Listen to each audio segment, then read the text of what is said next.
Jeff Bezos will head a new engineering-focused AI startup called Project Prometheus. A Rivian spinoff revealed a $3,500 starting price for its first e-bike. And the Mac Pro could be the latest addition to Apple's product purgatory. It's Monday, November 17th, and here's a quick look at tech in the news this morning from Engadget.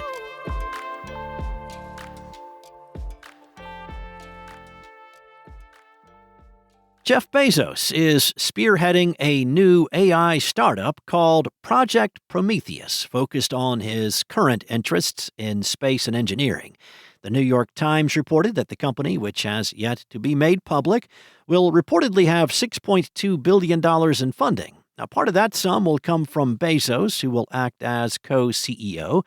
Project Prometheus will reportedly focus on creating AI systems that gain knowledge from the physical world, rather than just processing digital information, like AI chatbots. In particular, the company will reportedly explore how AI can support engineering and manufacturing in areas such as vehicles and space technology. Bezos founded space technology company Blue Origin more than 2 decades ago. The company's New Glenn rocket had a successful second flight last week. He is joined by Vic Bajaj as co-founder and co-CEO. Bajaj is a physicist and chemist who worked on projects at Google X, including Wing and what became Waymo. Back in 2018, he founded Foresight Labs, which supports entrepreneurs in the fields of AI and data science. He is still named as CEO of Foresight Labs on the company's website and his LinkedIn page, the latter of which also shows his new titles at Project Prometheus.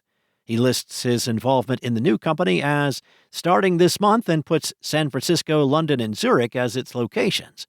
On its bare LinkedIn page, Project Prometheus's overview states only AI for the physical economy.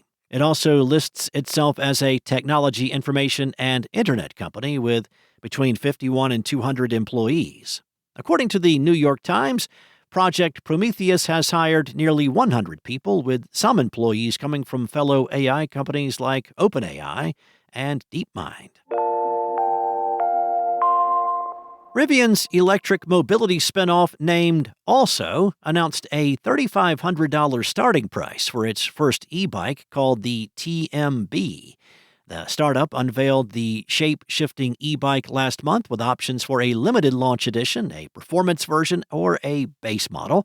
During the reveal, Also said both the launch and performance TMB models would start at $4,500, but only hinted at the base model's price tag being less than $4,000. Now, while the base model TMB is more than $1,000 cheaper than the other choices, it comes with several compromises, like a lower max range of 60 miles, a weaker 5x power assist, coil fork suspension, and only a standard ride mode.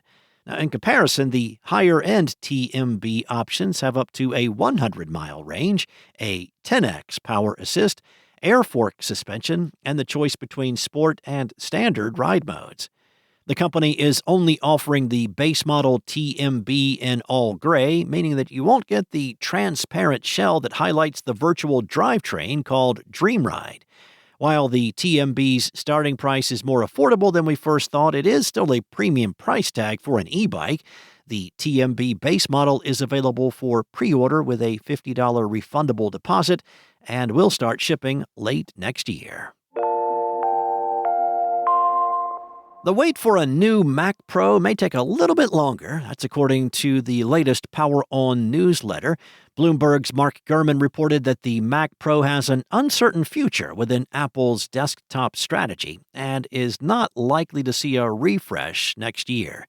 According to Gurman, Apple is no longer working on the M4 Ultra chip, which was meant to be offered in a refreshed Mac Pro. Instead, Apple is planning for the M5 Ultra to be its high-end desktop chip, which will only be available on the Mac Studio so far. Despite earning a solid reputation amongst creatives looking for a Mac desktop, the Mac Pro has fallen out of favor even after sporadic refreshes between 2013 and 2023. Apple experimented with some risky redesigns, including the trash can style, but the current Mac Pro model returns to a modern cheese grater look, while also upgrading to Apple Silicon with the M2 Ultra chip. However, Apple customers seeking the most powerful desktop options might be more likely to opt for the latest Mac Studio with the M4 Ultra. Gurman also reported that Apple is internally shifting towards the Mac Studio as the focus of Apple's professional desktop offerings. Thanks for listening. There's more to these stories and more tech news at Engadget.com.